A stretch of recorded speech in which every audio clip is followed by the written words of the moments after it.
Hello மக்களே, ஜானகி மாயா செம்ம இன்ட்ரெஸ்டிங்காக போயிட்டுருக்கு. கதிர் பண்ண ஒரு நல்ல செயல்னால அவங்களுக்கு பெருமைப்படுற மாதிரி ஒரு விஷயம் நடக்குது. இதை தெரிஞ்சுக்கிட்டு நம்ம ரகுராம் கதிரை பற்றி கொஞ்சம் புரிஞ்சுக்கிட்டாங்கன்னே சொல்லலாம். இன்னொரு பக்கம் பார்த்தீங்கன்னா, புவனேஸ்வரி பண்ண சூழ்ச்சி வேலைக்கெல்லாம் ஆப்பு வைக்கிற மாதிரி நம்ம மாயா செம அதடியாக சீனுவை தடுத்து நிறுத்தி கரெக்டான சமயத்தில் அந்த டெலிவரியும் பண்ணிட்டாங்கன்னே சொல்லலாம்.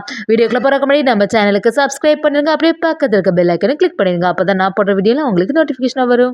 புவனேஸ்வரியும் குடோன்ல ஆட்களை அனுப்பி எப்படியாவது அந்த துணியெல்லாம் எரிக்க வச்சோமே, ஆனால் அங்கேருந்து எந்த பதிலும் வரவே இல்லையே அப்படின்னு சொல்லிட்டு யோசிச்சுட்டு இருக்கும்போது அந்த ஆட்கள் எல்லாம் புவனேஸ்வரி கிட்ட ஏற்கனவே நாங்கள் துணி எரிக்கிறதுக்காண்டி பிளான் பண்ணோம், ஆனால் அங்கே எல்லாருமே உஷாராக இருந்து எங்களுக்கு ஆப்பு வைக்கிற மாதிரி ஒரு செயல் செய்துட்டாங்கன்னு நடந்ததை எல்லாத்தையுமே சொல்ல ஆரம்பிக்கிறாங்க. அதை கேட்ட புவனேஸ்வரி பயங்கரமா எரிச்சல் ஆகுறாங்க. அந்த மாயா தான் கடைசி நேரத்தில் ஏதாவது பண்ணி நமக்கு பிளானுக்கு எல்லாமே ஆப்பு வைக்கிற மாதிரி ஒரு செயலை செய்துடுறான்னு சொல்லிட்டு புவனேஸ்வரியும் அடுத்த திட்டத்தை போட ஆரம்பிக்கிறாங்க. அருந்ததியும் புவனேஸ்வரி கிட்ட, சித்தி கண்டிப்பா சீனு இந்த ஆர்டரை கண்டிப்பா முடிக்க முடியாது, எவ்வளவு தைரியம் இருந்தா என்னோட டான்ஸ் ஸ்கூல்ல இப்படி பூட்டுற மாதிரி ஒரு நிலைமையில பண்ணி வச்சிருப்பா, அதனால அவளை சும்மாவே விடக்கூடாதுன்னு சொல்லிட்டு அருந்ததியும் புவனேஸ்வரிக்கு ஆதரவா பேசிட்டு இருக்காங்க. இது எல்லாத்தையும் சைட்ல இருந்து கவனிச்சிட்டு இருந்த வைஷ்ணவியும் எதுக்குதான் பப்பியமா இப்படி எல்லாம் மனசை விட்டு குழப்பிட்டு இருக்கான்னு தெரிய மாட்டேங்குது.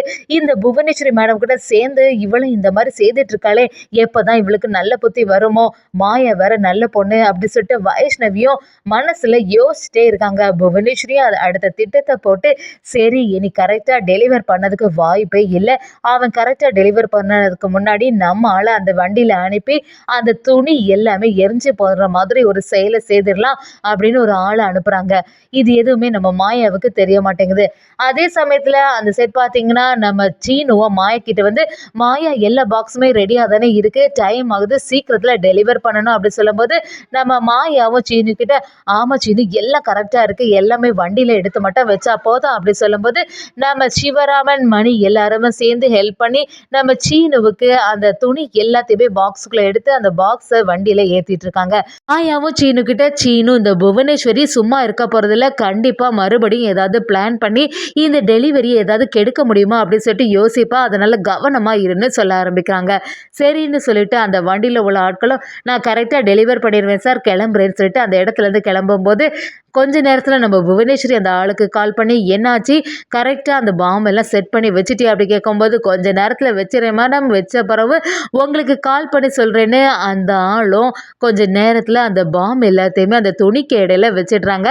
அதே சமயத்தில் அவங்கள்ட்ட ஃபோன் பண்ணி, நீங்கள் சொன்ன மாதிரி நடத்தியாச்சு, இனி கொஞ்ச நேரத்தில் இந்த பொருள்னால வெடித்து செதறி இந்த வண்டியோட வண்டியாக அந்த துணியும் எரிஞ்சு போயிடும், நீங்கள் நினைச்ச மாதிரி எல்லாம் நடக்க போகுது அப்படிங்கிற ஒரு இன்ஃபர்மேஷனை நம்ம புவனேஸ்வரி கிட்ட சொல்லிடுறாங்க.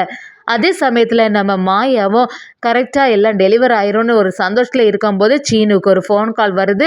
அவங்களும் வண்டி போயிட்டு இருக்கும்போது திடீர்ந்தாலும் நடுவழியில் ஸ்டாப் ஆயிட்டு அப்படின்னு சொல்லும்போது, சீனுவும் நீங்கள் எங்கே இருக்கீங்க, நான் அந்த இடத்துல இருந்து பார்க்குறேன்னு சொல்லிட்டு சீனு உடனே கிளம்பி போகும்போது நம்ம மாயாவும் சீனு கிட்ட, சீனு என்னாச்சு எதுக்காக இப்படி பதட்டமாக இருக்கு அப்படி கேட்கும்போது சீனுவும், இல்லை வண்டி வழி நடுவில் நின்றுட்டுன்னு ஒரு செய்தி வந்தது, அதுக்காக தான் அந்த இடத்துல போய் பார்க்க போறேன்னு சொல்லும்போது நம்ம மாயாவும் இதுக்கு பின்னாடி இந்த புவனேஸ்வரியோட சூழ்ச்சி இருக்குமோ அப்படின்னு ஒரு எண்ணம் வருது. சரி எதுக்கும் ஜாக்கிரதையா இருன்னு சொல்ல ஆரம்பிக்கிறாங்க. சீனுவும் அந்த இடத்துல பார்க்கும்போது திடீர்னு வண்டி ஸ்டாப் ஆயிட்டு, நீங்க வேணா ட்ரை பண்ணி பாருங்க சார் அப்படி சொல்லிட்டு சீனு கிட்ட சொல்லும்போது சீனுவும் வண்டிக்கு என்னாச்சு அப்படின்னு சொல்லிட்டு அது எல்லாத்தையுமே பார்த்துட்டு இருக்காங்க. இன்னொரு சைடு பார்த்தீங்கன்னா, வைஷ்ணவிக்கு இந்த விஷயம் எல்லாம் தெரிஞ்சு பப்பிமா கிட்ட, என்ன பப்பிமா இப்படி எல்லாம் செய்துட்டு இருக்க, நீ இப்படிப்பட்ட பொண்ணே கிடையாது, எவ்வளவு நல்ல பொண்ணா இருந்த, எதுக்கு உங்க சித்தி கூட சேர்ந்து இப்படி எல்லாம் யோசிக்கிற அப்படி சொல்லும்போது அருந்ததியும், என்ன இது என்னை எதிர்த்து நின்னவளை நான் சும்மா விட முடியுமா, அது வரை டான்ஸ்குள்ளே இழுத்து முன்னதுக்கு காரணமே அந்த மாயா தான், அவங்களோட கடை மட்டும் எப்படி முன்னேற முடியும் அப்படின்னு சொல்லிட்டு நம்ம அருந்ததியும் வைஷ்ணவி கிட்டே கோபப்படுறாங்க.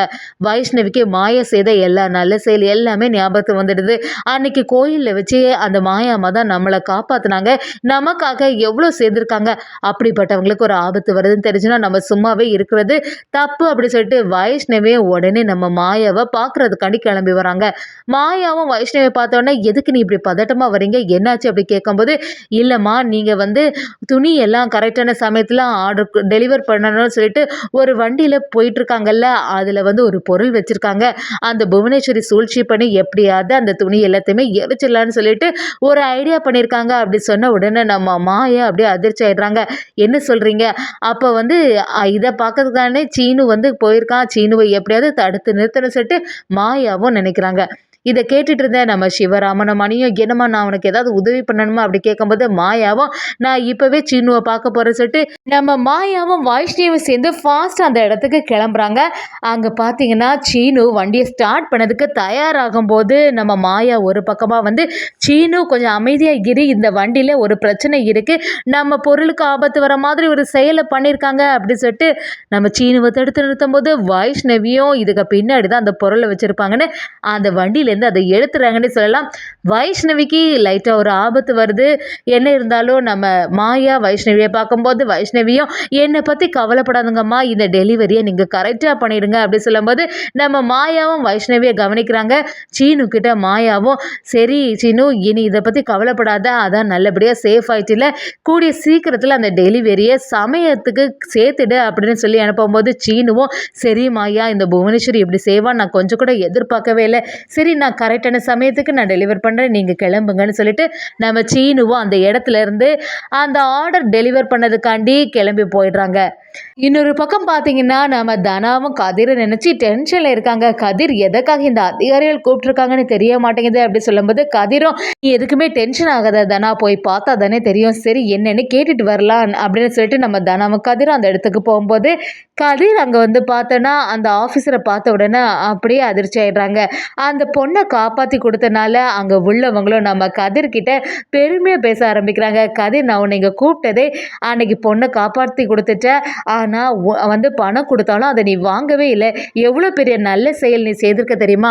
உன்னோட நல்ல குணத்த பத்தி எல்லாருமே தெரிஞ்சுக்கணும். அதுக்கு தான் நான் இங்க உன்ன கூப்பிட்டேன். நீ அன்னைக்கு தந்த பணத்த தான் வாங்கிக்கல. இந்த வாட்டி உனக்கு பெருமைப்படுத்துற மாதிரி ஒரு செயல பண்ண போறோம். இத நீ கண்டிப்பா வாங்கிக்கணும்." அப்படின்னு சொல்லிட்டு கொஞ்சம் தொகையும் குடுத்து நம்ம கதிரோட நல்ல செயலுக்காண்டி அவங்கள பாராட்டுறாங்க. நம்ம கதிரும் அந்த பாராட்ட ஏத்துக்கிறாங்கன்னே சொல்லலாம். தனாவ நம்ம கதிர்கிட்ட வந்து, "பாத்தியா கதிர், நீ காலையில தான் ரொம்பவே வருத்தப்பட்டுட்டு இருந்த. பாவம் அந்த அக்காவுக்கு உதவி பண்ண முடியல. பணமும் எந்த டைமுக்கு கிடைக்கும்னு தெரியலையே. இன்னைக்கு ஈவினிங்குள்ள ஏதாவது பணம் கிடைக்குமா அப்படின்னு சொல்லிட்டு யோசிச்சுட்டு இருந்தேன். இப்ப பாத்தியா, உனக்கு ஒரு பரிசு தொகையும் கிடைச்சிருக்கு, ஒரு பெருமையும் கிடைச்சிருக்கு."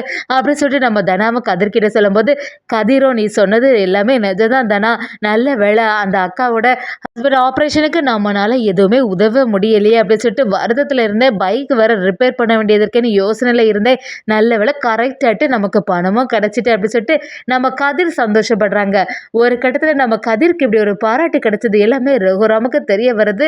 ரகுராமுக்கு கதிர்க்கு மேல உள்ள ஒரு கோபம் குறையுதுன்னே சொல்லலாம். அதே சமயத்துல இன்னொரு சைடு பார்த்தீங்கன்னா, நம்ம சீனுவும் கரெக்டான சமயத்துல அந்த ஆர்டரை டெலிவர் பண்றாங்க. அங்க உள்ளவங்களும் சந்தோஷப்பட்டு, "நீங்க கரெக்டா டெலிவர் பண்ணிட்டீங்க. இந்த மெட்டீரியலோட குவாலிட்டியும் நல்லபடியா இருக்குது. நான் நினைச்ச மாதிரி நீங்க செய்திருக்கீங்க." அப்படின்னு சொல்லிட்டு அந்த பணத்த நம்ம சீனுக்கு குடுக்குறாங்க. அது மட்டும் இல்லாம, இனிமே ஏதாவது ஆர்டர் வந்துச்சுன்னா, அந்த ட்ரெஸ்ஸுக்குள்ள ஆர்டரையும் நான் உங்களுக்கே தரேன்னு நம்ம அந்த ஆளு சொல்லும்போது, நம்ம சீனுவும் மாயாவும் பயங்கரமா சந்தோஷப்படுறாங்கன்னே சொல்லலாம். ஒரு கட்டத்துல புவனேஸ்வரி திட்டத்துக்கு ஆப்பு வச்சுட்டாங்கன்னே சொல்லலாம்.